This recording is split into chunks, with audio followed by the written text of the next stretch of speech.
mengenai wawancara tentang pekerjaan Bu. Boleh ya Bu saya bertanya beberapa hal. Oke, terima kasih Bu.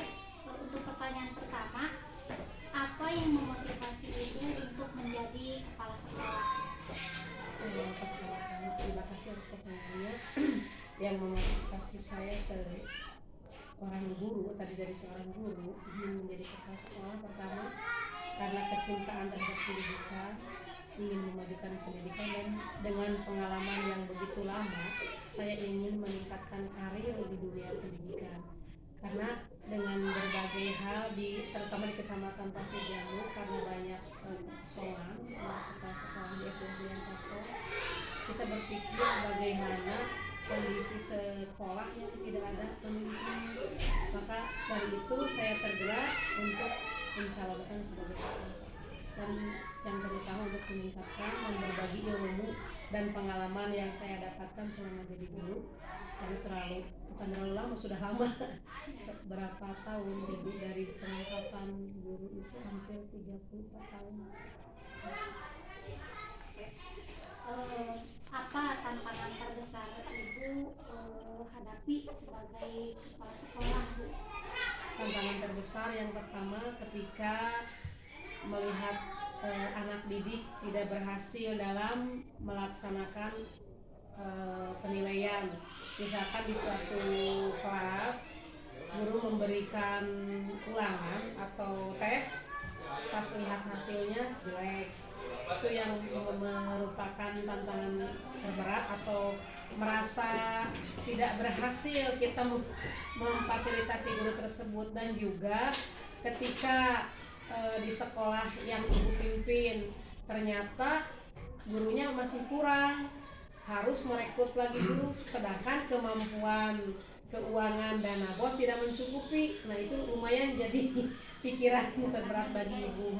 Juga ketika ada salah seorang guru ketika di kelas jadi gimana ya, kurang peduli terhadap anak didik, terhadap lingkungan. Jadi ngajar tapi kan seorang pendidik itu bukan sekedar ngajar, harus dilihat di lingkungan, kondisi anak, kebutuhan anak didik seperti apa, lingkungan kelas juga harus diperhatikan. Itu yang paling ibu menjadi tantangan terberat bagi ibu.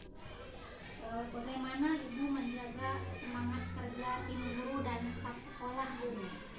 Untuk menjaga tim supaya tetap semangat, yang pertama ibu lakukan memotivasi dulu di antara guru dan tenaga pendidik yang lain, memotivasi untuk kemajuan SD ini. Lalu melibatkan langsung, jadi terdapat kerjasama yang solid antara ibu dengan guru dengan tenaga pendidik yang lain. Tidak acuh tak acuh gitu. Ada keperluan atau kebutuhan yang guru hadapi, ibu selalu mudah-mudahan bisa menyikapi dan bisa menghadapi kesulitan tersebut. Jadi tidak segan antara guru dengan kepala sekolah untuk mengatakan hal-hal situasi di kelas sebagai Bu gimana. Lalu dengan teman sejawat juga bisa, dengan teman sejawat seperti dengan guru yang lain, kita berbagi ilmu, kita berbagi pengalaman. Apalagi di sini kan banyak senior ya, silahkan, tidak menutup kemungkinan. Itu yang menjadi dasar untuk ibu untuk mengatasi dan untuk menyemangati guru-guru di SD ini gitu. Menurut Ibu, apa peran kepala sekolah dalam meningkatkan kualitas pendidikan di sekolah?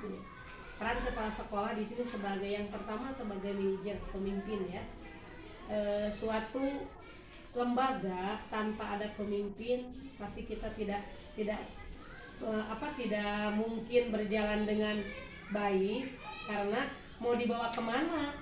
Jadi seorang pemimpin itu sebagai manajer di suatu perusahaan kan harus tahu dulu mau dibawa kemana, arahnya kemana, apa cita-citanya. Jadi ibu punya visi misi yang harus dikembangkan, yang harus dijalankan dan harus dicapai. Itu yang pertama. Yang kedua, sebagai supervisor, sebagai supervisi kita selalu mengadakan supervisi secara berkala untuk menilai, mengevaluasi kinerja para guru. Dan juga sebagai fasilitator, selalu memfasilitasi hal-hal apa saja yang dibutuhkan, hal-hal apa misalkan di dalam kelas, kebutuhan kelasnya apa, di dalam kelas itu kan guru banyak, Bu ini butuh. Nah, sebagai fasilitator harus siap, harus selalu siap sesuaikan dengan keadaan, kebutuhan dan kondisi di SD ini. Apakah ada pengalaman yang paling berkesan selama Ibu menjabat? Ya, yang paling berkesan di sini pertama ketika mendapatkan reward ya, seperti dalam lomba-lomba kita mendapatkan jadi juara meskipun tidak ke kabupaten, misalnya hanya di kecamatan, itu merupakan kebanggaan bagi kita. Terus lihat anak didik kita yang sikapnya, sopan santunnya, karakternya, pendidikan karakternya sudah tertanam ketika ketemu di jalan, assalamualaikum gitu ya anak-anak, atau suntangan pada kita merasa bangga, merasa terkesan. Oh berarti pendidikan karakternya anak-anak sudah mengerti, sudah nyampe yang disampaikan oleh ibu bapak gurunya, begitu. Ini paling berkesan. Dan juga keberhasilan yang bukan dari keberhasilan anak saja, tapi misalkan dari gurunya juga, kebersamaan kita, kekeluargaan kita dengan guru itu harus secara tidak boleh acuh tak acuh, harus saling kekeluargaannya harus saling melengkapi, harus saling menjaga, kekompakannya juga harus kita betul-betul dijaga, kekompakan di SD ini.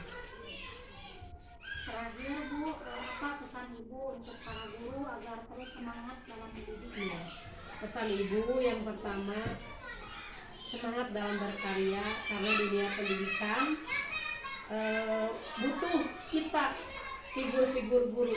Ruhnya guru itu ya, kita ketika mengajar di kelas, kalau kita benar-benar mengajar di kelas itu dengan ikhlas, dengan tanggung jawab kita sebagai pendidik, mau dibawa kemana anak-anak, nanti gimana masa depannya, maka insya Allah dengan demikian para guru akan bertanggung jawab pada tupoksinya dan benar-benar menjalankan tugas sesuai dengan bidang masing-masing. Ada yang bidang studi kan, ada yang di kelas, dan dengan keikhlasan. Kalau kerja ikhlas, insya Allah apa yang kita sampaikan tercapai, dan juga mudah-mudahan apa yang kita laksanakan dengan cara ikhlas dibalas oleh Allah kebaikan kita. Guru itu disebutnya tugas yang mulia, betul, tugas yang mulia. Guru itu disebutnya sebagai guru itu tugasnya mulia, terus sepanjang hayat, betul, terus tidak pamrih. Kan ada di lagu tanpa tanda jasa, coba kita kan tidak mengharapkan imbalan dari siswa, tapi kita ikhlas menjalankan tugas dengan berbagai macam karakter anak, kita ikhlas dijalankan di dalam kelas. Itu mungkin. Terima kasih banyak Bu atas waktunya. Ya. Semoga Ibu selalu diberi kesehatan Amin, dan kemudahan dalam